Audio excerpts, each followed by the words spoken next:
Start करते हैं। Hi everyone, a very good evening to all my students. हम लोग आज की क्लास में रिप्रोडक्टिव हेल्थ चैप्टर का लास्ट पोर्शन कंप्लीट करने वाले हैं। यहाँ पर जो बच्चे पहली बार मेरे से पढ़ रहे हैं, I welcome you all on the gravity circle biology channel. If you stay tuned, आप लोगों को बहुत सारे नए नए लेक्चर्स, अच्छे अच्छे क्वालिटी के videos with all the coverage of every possible thing which generally comes in examination will be found by all of you over here on this particular channel. So dear students, please do not miss any upcoming lecture and do not forget to watch all the previously recorded lectures, since I have completed each and everything with keeping in mind that your any examination should go very well. So now let us just start with the last portion. In the last class what we have done, we'll just take a quick revision of that. हम लोगों ने last class के अंदर sexually transmitted diseases की details देखी थी, जहां पर हमने bacterial diseases, viral diseases and chlamydiasis, ये तीन डिफरेंट कैटेगरीज ऑफ इन्फेक्शंस को ध्यान से पढ़ा था। बैक्टीरियल डिजीजेस में हम लोगों ने पढ़ा था सिफिलिस, हमने पढ़ा था गोनोरिया, और हमने और भी कुछ एक एग्जाम्पल्स पढ़े थे जिसकी मैं आपको एक टेबल भी बता चुकी हूँ ताकि आप लोगों का क्विक रिवीजन इस टेबल से हो जाए। हमने वायरल डिजीजेस में पढ़ा था जेनाइटल वॉर्ड्स, हमने पढ़ा था HIV AIDS, herpes, hepatitis B infection, ठीक है। हमने क्लेमाइडियासिस पढ़ा और हमने एक और चीज पढ़ी जो कि था प्रोटोजोल इन्फेक्शन, जिसको हम लोगों ने ट्राइकोमोनियासिस बोला था, ठीक है। उसका नाम भी यहाँ दिया हुआ है। Okay, so this is all. अब आज हम लोग पढ़ते हैं that reproductive health chapter started from population, we were actually dealing with the contraceptive portion, then we dealt with we can say the disease portion, and now what if the person is not a reproductively healthy individual?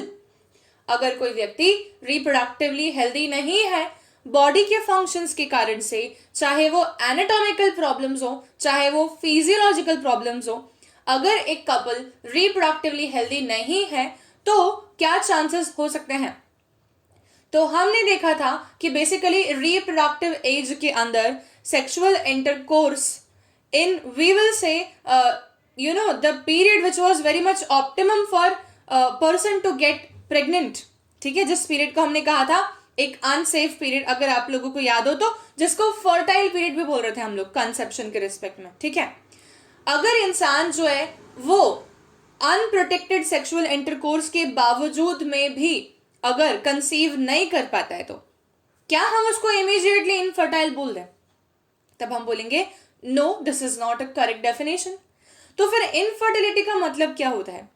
अब यहां पर हमारे सामने दो different categories of infertility आएंगी, लेकिन infertility का मतलब होता है इफ अ फीमेल, ठीक है, out of that particular couple, if the female is not able to conceive, then it is called as infertility. तब यहां पर एक और पॉइंट आप लोगों के सामने आना चाहिए, वो ये है कि क्या infertility is a characteristic definition for females? Then it is again going to be a big no, ठीक है।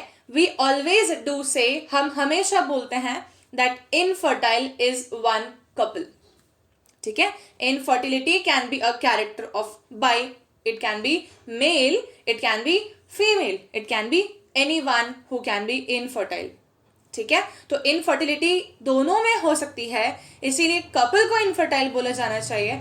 इंडिविजुअली बोला जाए तो इंडिविजुअली इनफर्टाइल मेल भी हो सकता है उस कपल में, इनफर्टाइल फीमेल भी हो सकती है, ठीक है। अब इनफर्टिलिटी और स्टरिलिटी में भी डिफरेंस होना चाहिए। तब ये दो क्या पॉइंट्स हैं, इनको भी हम लोग देखते हैं। तो हम लोग बेसिकली भी क्या करने वाले हैं, हम थोड़े एक आधी पॉइंट्स ऐसे डिस्कस करते हैं जो कि हमारे एनसीईआरटी में नहीं दिए हैं बट हमारे एग्जामिनेशन में जरूर आ सकते हैं, ठीक है। तो just wait and watch few terms which are going to help you all. One is going to be that what is a sterile couple and what is an infertile couple, ठीक है। Sterile क्या होता है इसका मतलब? इसका मतलब होता है इनेबिलिटी टू प्रोड्यूस गैमीट्स। जो कोई इंडिविजुअल गैमीट ही नहीं बना पाए तो वो इंडिविजुअल एक स्टेराइल इंडिविजुअल होगा, ठीक है।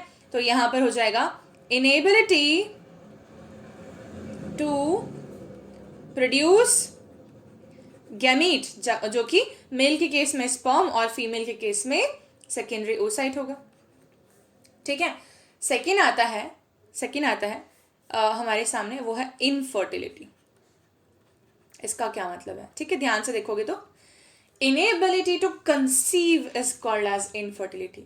ठीक है, इसका मतलब क्या, गैमेट हो सकता है ठीक से बन रहा हो सकता है ना बन रहा हो। ठीक है, हो सकता है कि गैमेट प्रॉपरली बन रहा हो लेकिन फैलोपियन ट्यूब में डैमेज हो सकता है कि सीमेन के अंदर स्पर्म काउंट लो हो।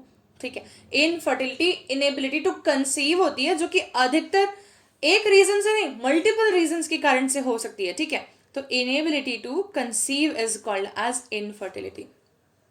ठीक है, इनफर्टिलिटी में मेल इनफर्टाइल है और फीमेल इनफर्टाइल है, तो क्या क्या कारण हो सकते हैं। ठीक है, तो हम यहाँ देखते हैं, अगर मेल इनफर्टाइल है तो क्या कारण हो सकते हैं कि वो इनफर्टाइल है, और अगर फीमेल इनफर्टाइल है तो क्या कारण हो सकते हैं कि एक फीमेल इनफर्टाइल है। बहुत सारे कारण हो सकते हैं। ठीक है, बहुत सारे।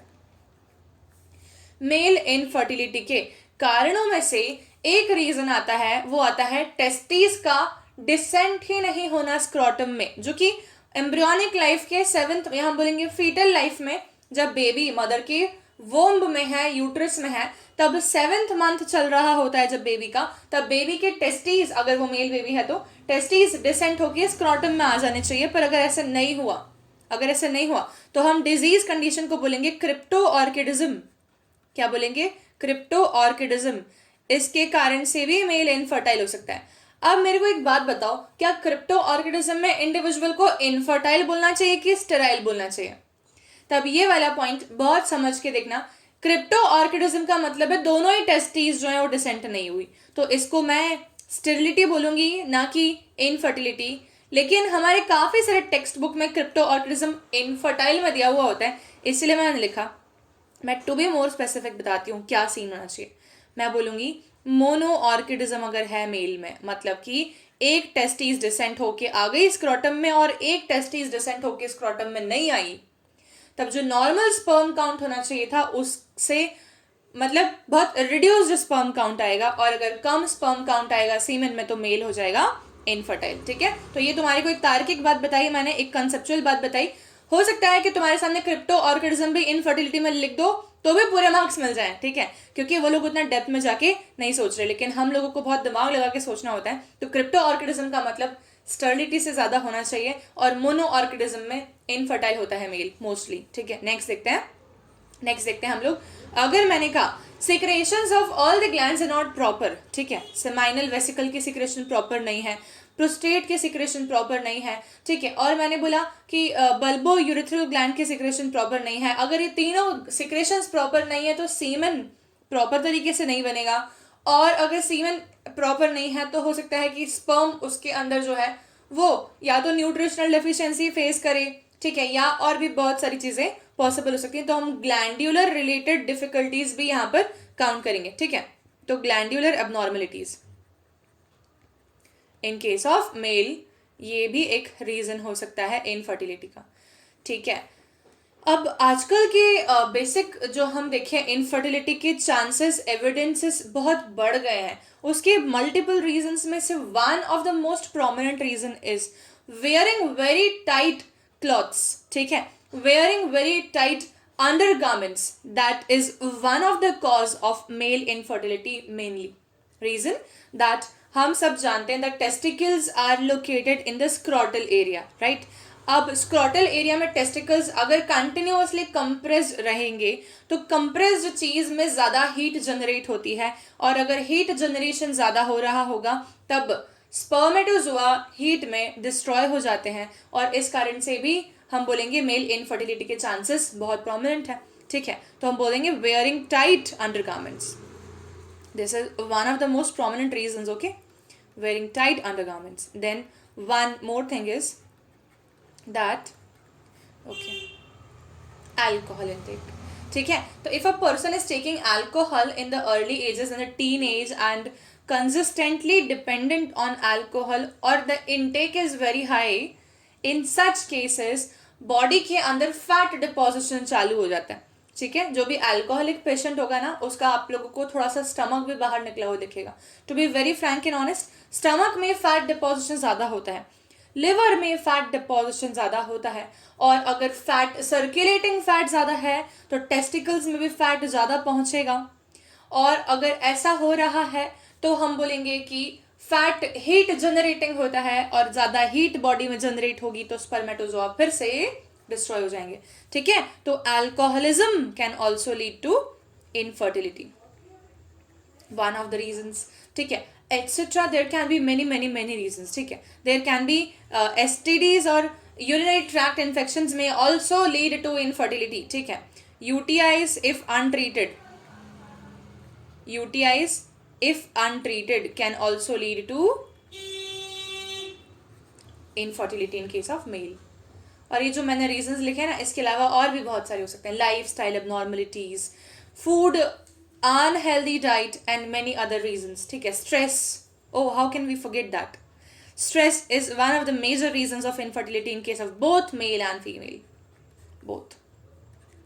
ठीक है, तो ये हो गए इनफर्टिलिटी के कुछ एक कारण। अब हम फीमेल इनफर्टिलिटी में देखते हैं। तो फीमेल इनफर्टिलिटी में जो ज़्यादातर डॉक्टर्स या गायनेकोलॉजिस्ट बताते हैं, उसके कुछ एक रीजंस मैं आपको बताती हूँ जो कि बहुत प्रोमिनेंट है। ठीक है, उसमें एक आता है फीमेल इनफर्टिलिटी में लाइफ स्टाइल इम्बैलेंसेस।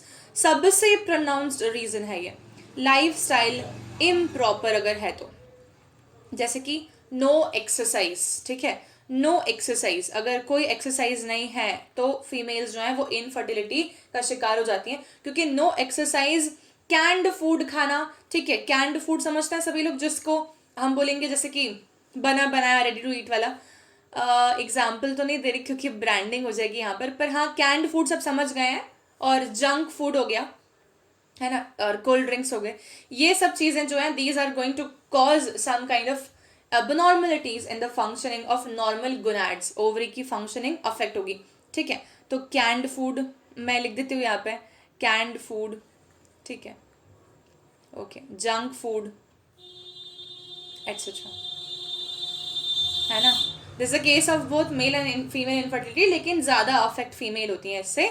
एक और बात वो ये है कि क्या था, लाइफ स्टाइल बता रही हूँ मैं तुम लोग को। हाँ, PCOD is polycystic ovarian disease.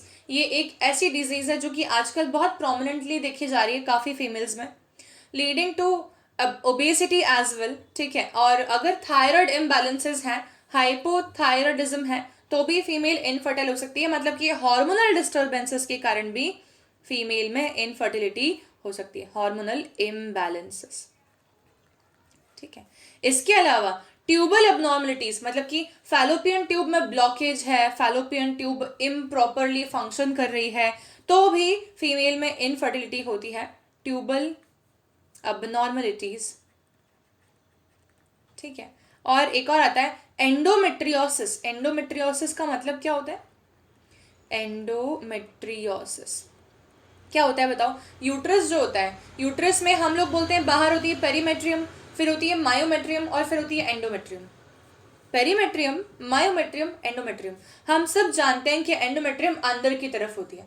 किसी किसी फीमेल्स में एंडोमेट्रियम जो है उसकी ग्रोथ पेरीमेट्रियम के ऊपर होने लगती है। समझ में आई?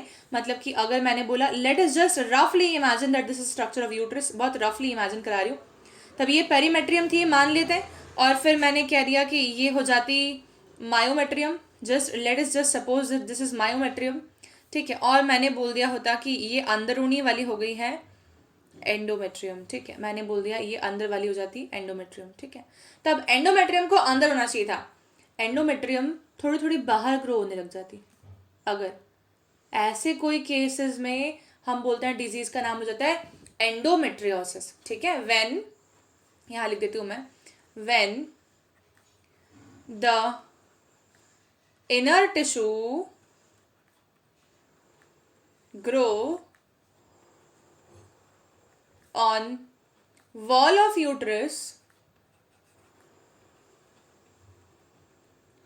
then it's called as endometriosis, which is a very prominent disease nowadays in female, endometriosis। ठीक है, और एक बात है, that this COVID-19 has taught many people many things, including avoidance of how we can actually avoid the junk food, how we can not so much dependent, not we are trying to avoid or ignore the marketed food preparations and preparing the food which can be prepared at home very easily, or less reliability on outer sources of food, right? And increased, we can say, breathing exercises, जैसे कि क्या होती है हमारे सामने, जो भी प्राणायाम की एक्सरसाइज होती है, ये सब, ये काफ़ी चीज़ें हमें नई चीज़ें मालूम पड़ी हैं, मतलब नई नहीं मालूम पड़ी लेकिन अडेप्टेशन में अभी आई है। तो ये सारी चीज़ें जो है ना, ये काफ़ी हद तक अच्छा कर रही हैं, मतलब कि इंसान की हेल्थ को ओवरऑल इम्प्रूव कर रही हैं। ठीक है, तो मार्केटेड फूड प्रिपरेशंस पे लेस रिलायबिलिटी रखो, ज़्यादा बेटर रहेगा। चलो, मेल इनफर्टिलिटी फीमेल इनफर्टिलिटी के कारण मालूम पड़ गए हमको। अब हम अगला देखते हैं, हम लोग एक और पॉइंट, वो क्या है,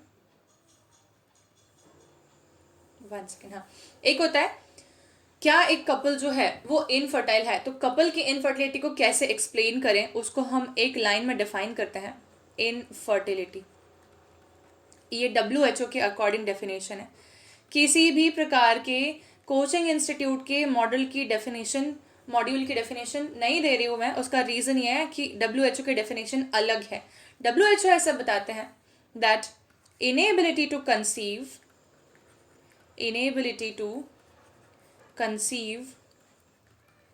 है ना, डेफिनेशन मेरे हिसाब से लिख रही हूँ लेकिन स्टेटमेंट उनका बोल रही हूँ, ठीक है। इनेबिलिटी टू कंसीव, ठीक है, इवन आफ्टर 12 months और 1 year, ठीक है, ऑफ अनप्रोटेक्टेड coitus और सेक्सुअल इंटरकोर्स। मतलब क्या, मतलब ये कि अगर कोई कपल है और उनके 12 मंथ के आसपास हो गए हैं जहां पर उन्होंने कोई भी कॉन्ट्रासेप्टिव डिवाइसेस का इस्तेमाल नहीं किया सेक्सुअल इंटरकोर्स के दौरान, तब भी अगर कोई फीमेल प्रेग्नेंट नहीं होती है, तब ये केस या तो मेल इनफर्टिलिटी का हो सकता है या तो फिर ये फीमेल इनफर्टिलिटी का हो सकता है। यहाँ पर एक और थोड़ा सा पॉइंट समझते हैं हम। इनफर्टिलिटी भी 2 टाइप की हो सकती है, मेल इनफर्टिलिटी, फीमेल इनफर्टिलिटी, वो अलग बात है। एक और आता है प्राइमरी इनफर्टिलिटी और एक आता है सेकेंडरी इनफर्टिलिटी। इसका क्या मतलब है, देखो, तो प्राइमरी, अरे एक सेकेंड, हाँ, प्राइमरी इनफर्टिलिटी और एक होता है हमारे सामने सेकेंडरी इनफर्टिलिटी। इसका क्या मीनिंग है, देखो, तो प्राइमरी इनफर्टिलिटी का मतलब होता है कभी भी कोई बेबी नहीं हुआ अगर मैरिड कपल को, तो प्राइमरी इनफर्टिलिटी का केस है, ठीक है। मतलब कि like this is the definition of primary infertility when the couple do not have any child, ठीक है, and is infertile, तब हम बोल देंगे and is infertile, तब हम बोल देंगे ये प्राइमरी इनफर्टिलिटी है, ठीक है। लेकिन सेकेंडरी इनफर्टिलिटी का क्या मतलब होता है, when couple have one or more child, ठीक है, बट इन प्रेजेंट, अभी प्रेजेंट समय में, but in present is not able to conceive, then, ठीक है, देन इट्स सेकेंडरी इनफर्टिलिटी। समझ में आया, मतलब कि एक ऐसा कपल है जिसको कोई बेबी हुआ ही नहीं, तो वो प्राइमरीली इनफर्टाइल कपल हो गया। और एक ऐसा कपल है जिसको पहले पास्ट में एक बेबी हो चुका है या 2 बेबीज हो चुके हैं, अब वो दोबारा से प्रेगनेंसी प्लान कर रहे हैं लेकिन अब वो प्रेग्नेंट हो नहीं पा रहे हैं, तब हम बोलेंगे कि ये हो जाएगा सेकेंडरी इनफर्टिलिटी का केस, ठीक है। तो ये 2 प्रकार के केस आ सकते हैं, प्राइमरी इनफर्टिलिटी का और सेकेंडरी इनफर्टिलिटी का केस, ठीक है। This is all about what is infertility. Now हम यहाँ से एक बार फटाफट से एनसीईआरटी के टेक्स्ट पैराग्राफ में क्या दिया हुआ है इसको देखते हैं, ठीक है। इनफर्टिलिटी के बारे में एनसीईआरटी क्या लिखती है? A discussion on reproductive health is incomplete without the mention of infertility. ठीक है, क्योंकि रिप्रोडक्टिवली हेल्दी सोसाइटी की तो हम स्टार्टिंग से बात कर रहे थे और इनफर्टिलिटी के बारे में डिस्कशन ही नहीं किया तो ये चैप्टर ही इनकम्प्लीट हो जाएगा। A large number of couples all over the world, including India, are infertile. That is, they are unable to produce children in spite of unprotected sexual cohabitation. ठीक है, the reasons for this could be many physical congenital diseases, drugs, immunological or even psychological problems. Physical problems, ठीक है, जिसमें कि हमने बोला tubal problems हो सकती हैं, ऐसे स्पर्म काउंट कम है एक्सेट्रा। कॉन्जेनाइटल में हेरिडिटरी भी हो सकता है कई बार, डिजीजेस हो गई उनको, जैसे कि थायराइडिज्म हो गया, ड्रग्स ले रहे हैं वो अगर कोई मेडिसिन का साइड इफेक्ट के तौर पे, इम्यूनोलॉजिकल प्रॉब्लम्स हो गई जिसके अंदर बॉडी के अंदर एंटीबॉडीज बन रही हैं अगेंस्ट स्पर्मेटोजोआ या oocyte। साइकोलॉजिकल का मतलब हो जाएगा कि इमोशनल इम्बैलेंसेस या मेंटल थॉट प्रोसेस के कारण। ठीक है, in India often a female is blamed for the couple being childless, but more often than not the problem lies in male partner। इसका रीजन ये है, ये स्टेटमेंट क्यों लिखा गया है कि इनफर्टिलिटी के केसेस में करीबन 32% के आसपास में मेल इनफर्टिलिटी होती है, 30% के आसपास में फीमेल इनफर्टिलिटी होती है और बाकी अदर्स होते हैं। ठीक है, तो इसीलिए देखा जाए तो ये प्रॉब्लम जो है ये मेल में भी हो सकती है और फीमेल में भी हो सकती है, इसको जेंडर बायस तरीके से नहीं देखना चाहिए। Specialized healthcare units, infertility clinics, etc. could help in diagnosis and corrective treatment of some of these disorders. Enable the couple to have children. आजकल बहुत सारे फर्टिलिटी सेंटर्स ओपन हो चुके हैं all over the India and all over the world, जो कि deal करते हैं इनफर्टिलिटी प्रॉब्लम्स के साथ में और उन कपल्स की हेल्प करते हैं ताकि उनको भी वो चाइल्ड का गिफ्ट प्रोवाइड करवा सकें। However, where such corrections are not possible, the couples could be assisted to have children through the special techniques commonly known as assisted reproductive techniques। मतलब कि अगर नॉर्मल मेडिकेशन ट्रीटमेंट वगैरह से ठीक नहीं हो रहा तब फिर कपल को ART पे शिफ्ट करने के लिए बोलते हैं। ART is assisted reproductive technique, जिसके अंदर हम बहुत सारे एग्जाम्पल्स अभी पढ़ने वाले हैं वन बाय वन। ठीक है, I will discuss each and every example, but I would request each and every one two please read the NCERT after what I am right now teaching. ठीक है, हम कुछ एक चीज़ देखते हैं, मैं एक लिस्ट बना देती हूँ। ठीक है, फटाफट से देखो, लिस्ट है, यहाँ से चालू करते हैं। हम क्या क्या ARTs पढ़ेंगे। ठीक है, तो असिस्टेड रिप्रोडक्टिव टेक्निक्स। ठीक है, इसमें हम देखते हैं हम क्या क्या पॉइंट्स डिस्कस करेंगे। हम पढ़ेंगे पहले तो इन विट्रो फर्टिलाइजेशन। हम पहले क्या पढ़ेंगे? In vitro fertilization. इसके अंदर भी हम दो चीज़ें पढ़ेंगे, उसको हम बोलते हैं gift, that is zygote intra fallopian transfer, और एक हो जाएगा IUT, इंट्रा यूट्राइन ट्रांसफर। ठीक है, दूसरा हम लोग पढ़ेंगे फिर gift, gamete intra fallopian transfer. तीसरा हम लोग पढ़ेंगे AI, इसको हम बोलते हैं आर्टिफिशियल इंसेमाइनेशन, जिसके अंदर हम फर्दर दो टेक्निक्स देखेंगे। एक होगा इंट्रा फैलोपियन इंसेमाइनेशन और एक आता है हमारे सामने इंट्रा यूटराइन इंसेमाइनेशन। और इसमें डिफिकल्टी आती है बच्चों को, वो IUI को ठीक से समझते ही नहीं। ध्यान देना, IUI इंट्रा यूट्राइन इंसेमाइनेशन है और IUT इंट्रा यूट्राइन ट्रांसफर है, और वो दोनों अलग अलग होने वाले हैं। चौथा आता है हमारे सामने ICSI intra cytoplasmic sperm injection. ये चार चीज़ें हम लोग अभी फटाफट से देखते हैं एक एक करके। ठीक है, ये चारों चीज़ों में पहली मैं पढ़ा रही हूँ आप लोगों को इन विट्रो फर्टिलाइजेशन। देखो फोटोग्राफ देख के समझना क्या होता है इन विट्रो का मतलब। तब इन विट्रो का मीनिंग होता है टेस्ट ट्यूब में या बॉडी के बाहर, लेकिन कंडीशंस बॉडी के जैसी है, साइम्युलेटेड बॉडी कंडीशंस। इसका मतलब ये हो जाएगा कि आउटसाइड द बॉडी, ठीक है, body like conditions, body like conditions, ठीक है, that is body fluid simulation, body fluid simulation, ठीक है, will be done in test tube. कहाँ पे करेंगे हम ये? इन टेस्ट ट्यूब, ठीक है, या कोई बीकर, तो हम बोल देंगे उसको इन विट्रो। विट्रो का मतलब बॉडी के बाहर, लेकिन बॉडी जैसी कंडीशंस, बॉडी जैसा फ्लूइड हमने लिया, तो हम बोल देंगे इन विट्रो फर्टिलाइजेशन करवा रहे हम लोग। कैसे होगा इसमें? इसमें समझते हैं क्या करना रहेगा। देखिए बिल्कुल इजी चीज है, बिल्कुल ध्यान समझना। इसमें क्या करेंगे, मेल की बॉडी से स्पर्मेटोजोआज निकालेंगे, टेस्टिकल्स से, इंजेक्शन से स्पर्मेटोजोआज निकाल लिए जाएंगे, ठीक है। या तो फिर मेल को आर्टिफिशियली हम बोलेंगे इजैक्यूलेट, जो है वो इजैक्यूलेट एक किसी भी पर्टिकुलर डिवाइस में ले लेंगे, जैसे कि हमने बोल दिया एक बीकर हो गया, या तो फिर हमने बोल दिया एक टेस्ट ट्यूब हो गया, उसमें इजैक्यूलेट को कलेक्ट कर लेंगे। दोनों तरीके से में स्पर्मेटोजोआ को बाहर लाना मेन उद्देश्य है।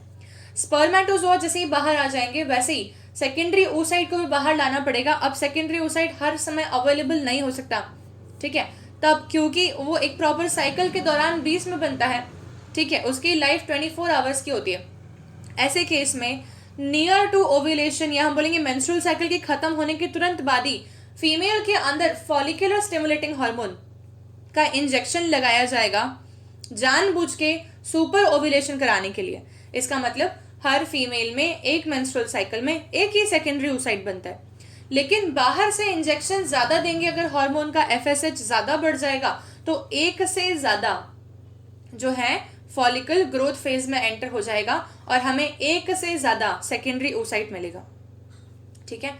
हम एक से ज्यादा क्यों चाहते हैं? ताकि हम जब बाहर निकाल के फर्टिलाइजेशन करा रहे हैं तो फर्टिलाइजेशन इंश्योर हो पाए। अभी एक ही सेकेंडरी oocyte अगर होता तो गारंटी नहीं है कि फर्टिलाइजेशन ढंग से हो जाएगा। हमारे पास अगर मोर देन 1 हुए, बाय एनी चांस 5 और 4, तब किसी ना किसी एक का तो फर्टिलाइजेशन प्रॉपरली होगा। इसीलिए सुपर ओवुलेशन कराते हैं एक तरीके से FSH के इंजेक्शन से, ठीक है। तो FSH का इंजेक्शन देंगे फीमेल को, फीमेल की बॉडी में ओवरी के अंदर बनेंगे सेकेंडरी oocyte जो कि रिलीज होने वाले हैं। हम क्या करेंगे, एक नीडल का इंजेक्शन देके और एग को पिक कर लेंगे, एग को पिक करके और उसको फ्लूइड के अंदर फिल करके रखेंगे properly, simulation of body fluid के हिसाब से। फिर स्पर्मेटोजोआ कलेक्ट करेंगे मेल से, ये स्पर्मेटोजोआ इसी टेस्ट ट्यूब में डाल दिए जाएंगे जिस टेस्ट ट्यूब के अंदर सेकेंडरी oocyte हमने ऑलरेडी डाला हुआ है। जब हमने एक ही टेस्ट ट्यूब के अंदर स्पर्मेटोजोआ भी डाल दिया है और सेकेंडरी oocyte भी डाल दिया है, तो जाइगोट बनने के चांसेस होंगे। तो हम देख सकते हैं कि यहाँ पर 1, 2 और 3 सेकेंडरी oocyte थे, काफी सारे स्पर्मेटोजोआ थे और फर्टिलाइज होके इनमें से कोई ना कोई एक तो जाइगोट बना होगा। जो ये एक या एक से ज्यादा जाइगोट बने हैं, इन जाइगोट के डिवीजन को होने देंगे टेस्ट ट्यूब में ही। जाइगोट 1 सेल से 2 सेल स्टेज का बनेगा, ठीक है, 2 सेल से वो 4 सेल स्टेज का बनेगा, ये जाइगोट है। ये 2 सेल का बनेगा, 4 सेल का बनेगा, 8 सेल का बनेगा, ठीक है। हम क्या करेंगे, अब हम इसके अर्ली एम्ब्रियोज को कलेक्ट करके फीमेल के बॉडी में ट्रांसप्लांट कराएंगे। अब 2 तरीके हो सकते हैं ट्रांसप्लांटेशन के। मैंने बोला कि अगर ये जाइगोट ही है, जाइगोट बना से लेकर के अर्ली जो है इसका एम्ब्रियो, मतलब कि 8 ब्लास्टोमियर एम्ब्रियो है, अगर 8 ब्लास्टोमियर है ना, ठीक है, 8 ब्लास्टोमियर एम्ब्रियो है, अगर जाइगोट से 8 ब्लास्टोमियर एम्ब्रियो को ट्रांसफर जब भी करते हैं तो उसको करते हैं इन फैलोपियन ट्यूब, ठीक है। और अगर थोड़ा सा बड़ा साइज का एम्ब्रियो हो गया है, मतलब कि 8 ब्लास्टोमियर से ज्यादा है अगर, ठीक है, 8 ब्लास्टोमियर से ज्यादा अगर आ जाते हैं इसमें सेल्स,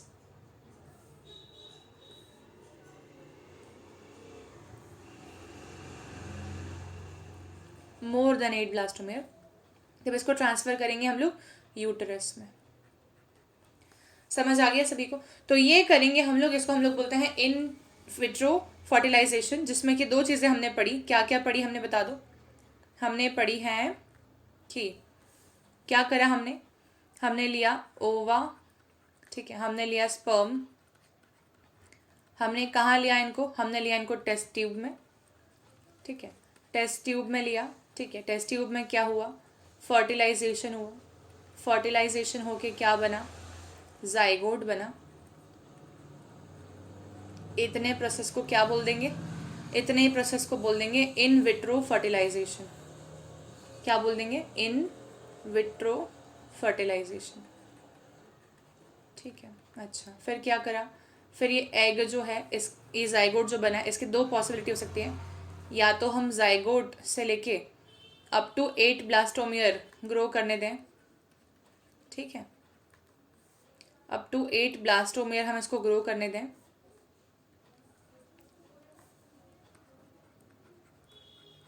या तो हम क्या करें, 8 ब्लास्टोमियर से ज़्यादा साइज का ले लें, ठीक है। तो अगर जाइगोट से 8 ब्लास्टोमियर लिया है हमने, तो हम इसको ट्रांसफ़र करेंगे इन फैलोपियन ट्यूब, और इसको हम बोल देंगे gift, zygote intra fallopian transfer. क्या बोल देंगे इसे हम लोग, जाइगोट इंट्रा फैलोपियन ट्रांसफर, ठीक है। और अगर हमने इसका 8 ब्लास्टोमियर के बाद का साइज लिया है, मोर देन 8 ब्लास्टोमियर लिया है, तब हम इसको बोलेंगे IUT, इंट्रा यूट्राइन ट्रांसफर। इसको यूट्रस में ट्रांसफर करेंगे, ठीक है।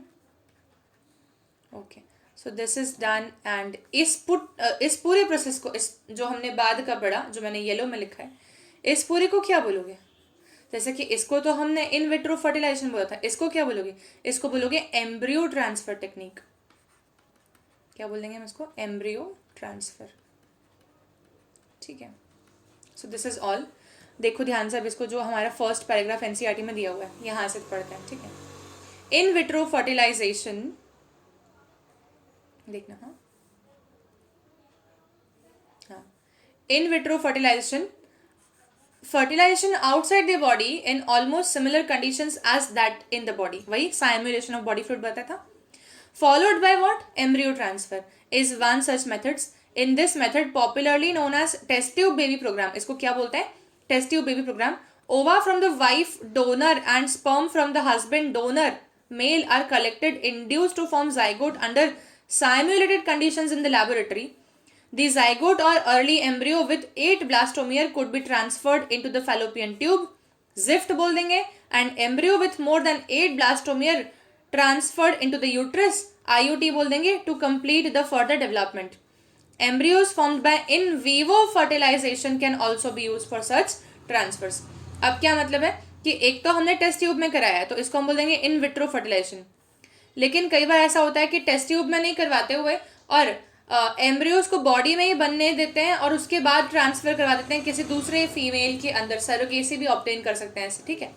तब वो हो जाएगा सरोगेट मदर, ठीक है, जहां पर इन वीवो फर्टिलाइजेशन से बने हुए एम्ब्रियोज को दूसरे फीमेल के यूट्रस में ट्रांसफर कर दिया जाए, तो दूसरी फीमेल सरोगेट मदर बन जाएगी।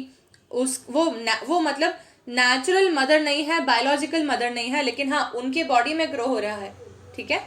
Okay, so this is one. Next आता है हम लोगों के पास में, अगर मेल फीमेल में सर्टेन है और मालूम है कि फीमेल ही इनफर्टाइल है, तब क्या चांसेस हो सकते हैं, तब gamete collected from another healthy female will be transferred into the fallopian tube of unhealthy female, ठीक है, along with the sperm mixture at the site of fertilization. मतलब क्या हुआ, एम्प्यूला जो कि साइट ऑफ फर्टिलाइजेशन है, वहां पर किसी दूसरी फीमेल का सेकेंडरी oocyte और खुद के पार्टनर के स्पर्म्स को ट्रांसफर कर लिया जाए और फर्टिलाइजेशन हो जाएगा और इम्प्लांटेशन हो जाएगा। ये किस केस में कर सकते हैं, गिफ्ट एक टेक्निक है जो कि जनरली उन फीमेल्स में करते हैं जिनका एन ओव्यूलेशन है, मतलब कि उनके अंदर ओव्यूलेशन नहीं होता या सेकेंडरी oocyte बनता नहीं, ठीक है। बाकी पूरी बॉडी नॉर्मल है लेकिन सेकेंडरी oocyte बनता नहीं, यूट्रस नॉर्मल है, हार्मोन बराबर बन रहे हैं पर सेकेंडरी oocyte बनता नहीं, तब उस केस में गैमीट इंट्राफैलोपियन ट्रांसफर पे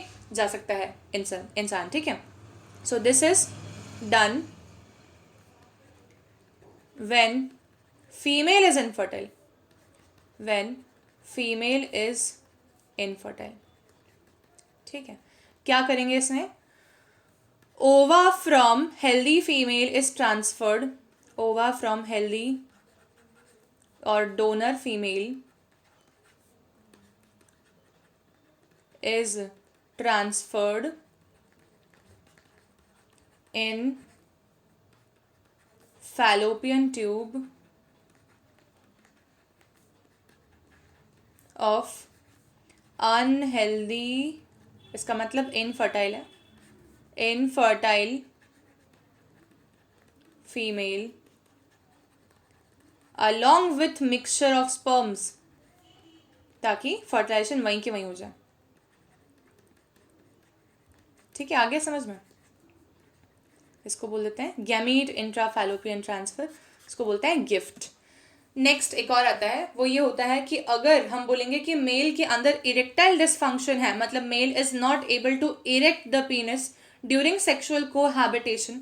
ठीक है, इरेक्टाइल डिसफंक्शन एबनॉर्मलिटीज हो जाए या स्पर्म काउंट लो हो जाए, माने कि मेल मेनली इनफर्टाइल हो और फीमेल नॉर्मल है पार्टनर में, तब इस केस में मेल के स्पर्मेटोजोआस को टेस्टिकल्स से विड्रॉ करके और उनको वॉश करके और उन स्पर्मेटोजोआस की प्रॉपर मोटिलिटी अटेन हो जाएगी, कैल्शियम वगैरह सप्लीमेंट्स ऐड कर देंगे उस वाटर में और ये स्पर्म इंजेक्शन दे देंगे यूट्रस में अगर या फैलोपियन ट्यूब में, तो भी मेल इनफर्टिलिटी प्रॉब्लम्स के रिस्पेक्ट में जो प्रॉब्लम आ रही थी कपल को वो ट्रीट हो जाएगी। इसको क्या बोलेंगे? इसको बोलेंगे आर्टिफिशियल इंसेमाइनेशन, मतलब कि नॉर्मल कॉपुलेशन में जो सीमेन वेजाइना में आता वैसे नहीं होके आर्टिफिशियल इंसेमाइनेशन हो गया, जहाँ पर सीमेन को विड्रॉ करके किसी टेस्ट ट्यूब में लिया और इंजेक्शन के थ्रू उसको या तो फिर इंजेक्ट करा यूट्रस में या तो डायरेक्टली इंजेक्ट कर सकते थे फैलोपियन ट्यूब में। इसको बोलेंगे आर्टिफिशियल इंसेमाइनेशन। ये कब होता है? It is done when mail is infertile. और ये क्वेश्चन नीट में आ चुका है, ठीक है, कि जब मेल इनफर्टाइल हो, ठीक है, मेल इज इनफर्टाइल, जब मेल इनफर्टाइल हो, ठीक है, मेल इज इनफर्टाइल, ठीक है, जिसमें क्या क्या केसेस में? ऑलिगोजूस्पर्मिया, मतलब कि स्पर्म काउंट कम हो मेल में, ऑलिगोजूस्पर्मिया, ठीक है, लो स्पर्म काउंट, कितना लो? 20 मिलियन से भी कम, ठीक है, लेस देन 20 मिलियन। अगर 20 मिलियन से कम स्पर्म है तो ऑलिगोजूस्पर्मिया बोलते हैं, ठीक है। अगर ये केस हो तब, या तो फिर इरेक्टाइल डिसफंक्शन हो मेल में, इरेक्ट नहीं कर पाए, अगर इरेक्टाइल डिसफंक्शन हो, इन दोनों ही केसेस में आर्टिफिशियल इंसेमाइनेशन करके ART के थ्रू बेबी प्रोड्यूस कराया जा सकता है, ठीक है। नेक्स्ट आता है एक बहुत ही अच्छा टेक्निक जो कि जिसका प्रिसाइजनेस बहुत ज़्यादा है, एक्यूरेसी बहुत ज़्यादा है, उसको बोलते हैं इंट्रासाइटोप्लाज्मिक स्पर्म इंजेक्शन। इस टेक्निक में क्या होता है? एग लेते हैं, सेकेंडरी oocyte विड्रॉ करते हैं फीमेल की बॉडी से और स्पर्मेटोजोआ लेते हैं। स्पर्मेटोजोआ में एक सिंगल स्पर्मेटोजोआ लेते हैं, माइक्रोस्कोप के अंडर, सामने विजुअल स्क्रीन होती है, एक माइक्रोस्कोप के अंडर उस सेकेंडरी oocyte के अंदर स्पर्म का इंजेक्शन लगा देते हैं। तो ये देखो, ये सेकेंडरी oocyte है और इसके अंदर स्पर्म का इंजेक्शन लगा रहे हैं, तो इसको बोलेंगे इंट्रासाइटोप्लाज्मिक स्पर्म इंजेक्शन। क्या बोलेंगे? इंट्रासाइटोप्लाज्मिक स्पर्म इंजेक्शन, ठीक है। और ये टेक्निक जो है ये बहुत कॉस्ट वर्थी होती है, बहुत मतलब ज़्यादा कॉस्ट की होती है क्योंकि इतनी प्रिसाइजनेस चाहिए, इसमें इंस्ट्रूमेंट्स भी ज़्यादा इन्वॉल्व होते हैं, ठीक है। सो दिस इज ऑल, है ना। अब तुम लोगों से क्विक रिवीजन के लिए एक मैंने क्वेश्चन की टेबल दी है, फटाफट दिमाग लगाओ और आंसर तुम लोगों को इसका मुझे कमेंट बॉक्स में देना है, ठीक है। मैच द कॉलम करो फटाफट से और आंसर इन कमेंट बॉक्स, क्या सही आंसर है, ठीक है। मैच द कॉलम है ये तुम्हारे लिए, है ना। फटाफट से देख लो इस क्वेश्चन को एंड कमेंट में आंसर करना है, ठीक है। चलो, क्या है? पहला दिया है ICSI, कैसे आंसर करोगे? जैसे A का मान लो कि तुम जैसे 3 है, ठीक है, तो 3 है A का, तो B का क्या है, C का क्या है, D का क्या है, E का क्या है, ये तुमको मुझे क्वेश्चन में आंसर करना है। स्क्रीनशॉट लो, फटाफट से पढ़ो और जवाब दो।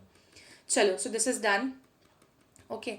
नेक्स्ट आ जाता है फिर लास्ट चीज़, वो ये बोलते हैं NCERT के अंदर भी और रियल लाइफ में भी, और अगर कोई अच्छा दिमाग का व्यक्ति है और भले दिल का है तो भी ये बोलेंगे कि इतने सारे काम के थ्रू आपको चाहिए क्या? फाइनली एक बेबी, ठीक है। तो काफ़ी सारे ऐसे मतलब जो हम बोलेंगे कि बेबीज़ हैं जो कि प्रिविलेज्ड ही नहीं हैं, जिनके पेरेंट्स ने उनको डिस्कार्ड कर दिया एक तरीके से because of some reasons which can be poverty or social pressure or we can say not happy with the kid, ठीक है, और many other reasons जिसमें कि उन बच्चों की कोई गलती नहीं है और उनको वहाँ छोड़ दिया गया है। ओल्ड एज होम से अगर ओल्ड एज होम क्यों बोल रही हूँ मैं, अनाथ आश्रम से अगर छोटे बच्चों को अडॉप्ट कर लिया जाए, लीगल अडॉप्शन कर लिया जाए, तो ये एक बेस्ट मेथड होगा कपल्स के लिए जिनको पेरेंटहुड अडाप्ट करना है, ठीक है। So this is all. This is done. The chapter is complete. There are many students who feel like that ma'am is teaching lot. ठीक है. For all those बच्चे लोग जो कि मेरे पूरे लेक्चर्स अटेंड कर रहे हैं और पूरा एंड तक पढ़ रहे हैं, knowledge is the new rich, ठीक है। when you are actually trying show off some kind of iPhone is not the new rich, and if you are wearing a very good attire or clothes is again not a new rich, until unless what you speak influences everyone, ठीक है। तो जब अपन बोलते हैं अच्छे से, तब वो सिर्फ तभी हो सकता है जब आपके पास में बहुत सारा नॉलेज है, ठीक है। तो अपने आप को नॉलेज से आर्म करो और किसी चीज़ से नहीं। So bye everyone and we'll meet in the very next class. Now we are complete with this chapter. हम लोग नेक्स्ट चैप्टर स्टार्ट करेंगे अब, और हमारा एक पूरा यूनिट कंप्लीट हो गया है जिसमें कि मैंने आप लोगों को स्टार्टिंग के चारों चैप्टर्स कंप्लीट करा दिए हैं, और क्लास 12th में नेक्स्ट यूनिट हम लोग जल्दी स्टार्ट करेंगे। So bye and don't forget to like, share and subscribe the channel. Thank you so much.